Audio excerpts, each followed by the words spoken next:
So it's 2022 and you might be thinking, which Tesla is right for me and when should I order it? How much range will I get? Which Tesla is right for me? And I have some tips that I want to share with you after driving my Model 3 for 10,000 miles, from the ordering of the vehicle, things I wish I knew, to caring for the car. Let's get right into it. So we're just gonna get right into it. First with the ordering. So this is great if you have not ordered your Tesla yet. If you already have, then you can check the links in the description. You can check ahead or skip ahead to later parts in the video that you may wanna watch. But if you have not ordered, here's some big tips. So first of all, it's going to give you an estimated delivery date. Now, is that delivery date accurate based on my experience and my twin brother's experience? He's actually ordered right now a Model Y Performance. So if you like Model Ys or you're thinking about Model Y versus Model 3, we're gonna have all kinds of comparison videos coming up, so stick around for that. But is that delivery date accurate? Can you bump up your date to something sooner?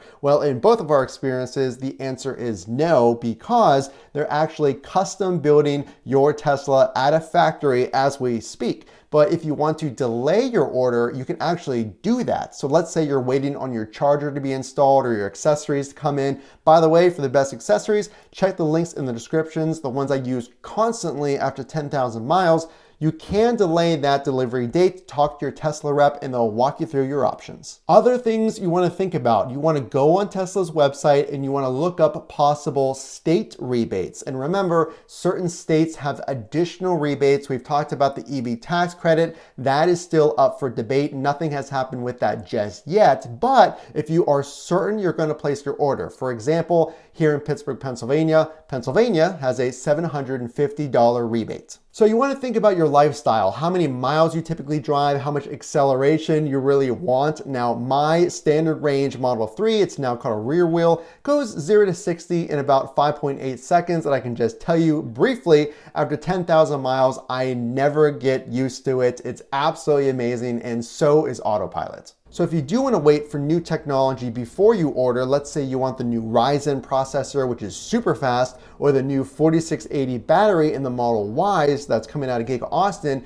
you can wait until that officially kicks off. But just know, if you want to order right now, let's move on to step 2, caring for the car and ordering the proper tools before you take delivery. So something after 10,000 miles I really wish I did. There's a few steps you really need to take before you take delivery, in my opinion. After 10,000 miles, looking back, I wish I did. So the right thing that I did was install my charger, obviously, before you take your Tesla home with you. You want to make sure you have somewhere to charge it, either at your apartment if they allow you a charger. If not, you want to figure out, is there a supercharger near me? Are you comfortable with that? And then if you can install a supercharger, do you go with the Tesla brand supercharger? Well, it's not really a supercharger, if you will. It's their wall connector.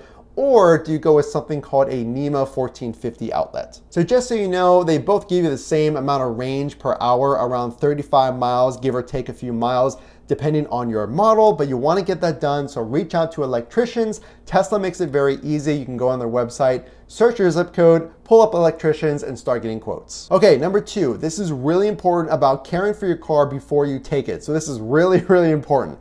If you so choose. Now, you want to get quotes on this as well. This will be an aftermarket product. It is called PPF. We talk about it all the time. Now, the most popular PPF is called XPEL. So whenever you're contacting auto shops, this is a clear ceramic, or actually it's a plastic type of coating that goes over your vehicle, almost like a absolutely transparent sticker. Now, why do you want this? Now, I already have, after 10,000 miles, scratches or small little dings on the front of my car because all those pebbles are getting hit on the front of your vehicle. PPF stops that. You will not get any chips, any scratches from road debris. Obviously, I'm talking about small pebbles and dirt, and that'll protect your vehicle. Now, there's also things called ceramic coating. Again, we're not gonna get too deep into this. This is more me sharing some suggestions that I would have done differently. You can get quotes on that. I will say that the PPF and ceramic coating It's very, very worth it, but it's also, full disclosure, very expensive. So we talked about in step one, getting your charger installed. Obviously, one of the biggest things to do before you take delivery, because you need somewhere to charge your vehicle, right? Even if it's a supercharger, you kind of want to figure that out. So this step in charging, some tips that I have for you. When you do go to a supercharger, you actually get more power, if you didn't know this, by staggering your vehicle. Now, I know this is not possible in some areas that get really busy and all of the charging bays are full. So here's another tip, especially if you're fortunate enough to have a home charger. You want to keep it plugged in at all times if you can when it's not in use. And that is straight from Tesla. So especially something if you live in a colder climate like we do here in Pittsburgh, Pennsylvania, and it is currently February where the temperatures are getting really, really cold. You want to precondition your Tesla, and that'll get you the maximum life for that range for that given time period. Now, you don't want to just get in your car cold because you want to give that battery time to warm up and condition itself with the vehicle. So you can actually go on your app, you can choose from defrosting the car to heating the entire interior. I would choose just to heat up the entire car, and that'll precondition the battery. And you can also do this if you're on your way to a supercharger. Again, this has everything to do with range and optimizing your range. So you can click on supercharger in your GPS of your Tesla, and that'll actually precondition the car while you're driving to that supercharger. So those are some tips if you're using a supercharger and you're at home, you can precondition the car to optimize that battery. So we talked about ordering your vehicle, some things you need before you take delivery, and some charging. So let's move on to the next point. So now we're going to talk about some tips that you can use while owning the vehicle. Now you have your Tesla, or maybe you'll take delivery down the road, or again, you're planning on getting a Tesla. So how can you enjoy it to the fullest, and what are some tips that you can use to just make your day-to-day a little easier? So here's another tip that you can use while you're actually owning the vehicle and using it on a day-to-day basis. Now this is definitely something I use frequently after 10,000 miles, and that is the driver settings. Now you can assign another driver to the Tesla, maybe a spouse or a friend or whatever it happens to be. And you can give them a card and give them their own profile so their settings are ready to go when they are driving. But did you know that you can create a driver setting to just make your life easier? So for example, we have a car seat setting. And what I do is before I leave the vehicle, if I know I'm putting that car seat in there, I can preset my seat to go all the way up and tilted forward so I can more easily load our wonderful baby into the back seat with the car seat. So if you're a family, maybe you go on this big trip every single year, or you have practice every once a week and you want to load everything into the back seat, you can click that setting, maybe have all the seats move forward, allow yourself the room, and then get in the car and change it back to your individual driver setting. Just something that I use almost on a daily basis. So the next tip on things I use on a daily basis would be the center console organizers. You definitely want to pick these up. You don't want to be searching for your phone or your wallet or change or whatever it happens to be when you're driving, maybe on autopilot if you need to grab something quickly. And these prevent you from digging your hand. It's a very deep space that they give you, which is great, but the organizers help you from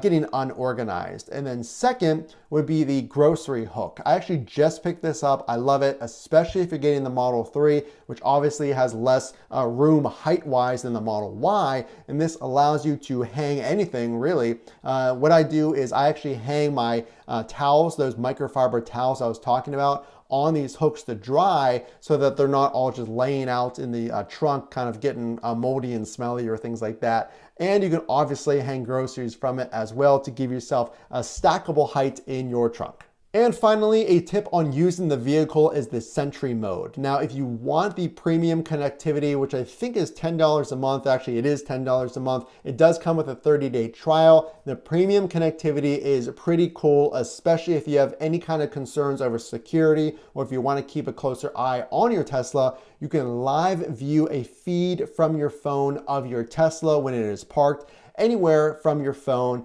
and this will allow you to look at surroundings. You can honk the horn, flash the lights, and talk through your car's boombox feature from your phone. So this is definitely something I would use or consider subscribing to. That's completely up to you, because you can use Sentry Mode without premium connectivity. You just won't have that live feed feature and the microphone feature. But Sentry Mode, this live stream feature on premium connectivity, excuse me, is pretty cool, and I absolutely use the Sentry Mode on a daily basis. And tip number 5 would be to enjoy the vehicle and keep an eye out for these upgrades coming soon. So I want to talk about this one. If you have, like I do, a Model 3, or maybe you're thinking about a Model 3 or a Model Y, whatever it happens to be, keep this in mind, that the resale value, especially if you're transferring your vehicle to another person as a private seller, is super easy to do, and Tesla walks you through it in about 10 minutes. It's actually,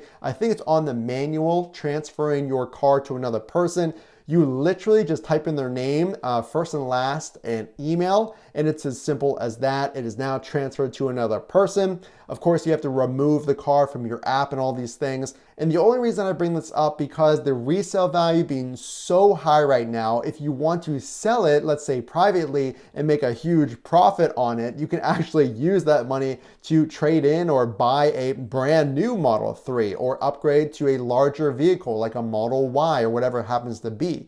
So that's something that I've been closely paying attention to as we move forward here with the new batteries and new technology. I'm thinking about trading up my Model 3 and selling for a profit essentially, and using that money to make a change to a brand new Tesla. So whether you've already ordered your vehicle or you're looking for some tips on caring for the car, charging for the car, or taking advantage of all the cool technology inside the vehicle, hopefully you enjoyed this content and some tips after 10,000 miles. The only way I know you'll like this video is to drop a like and consider subscribing for the latest news on Tesla and reviews. This is Matt from Frunk to Trunk. We will see you in the next video.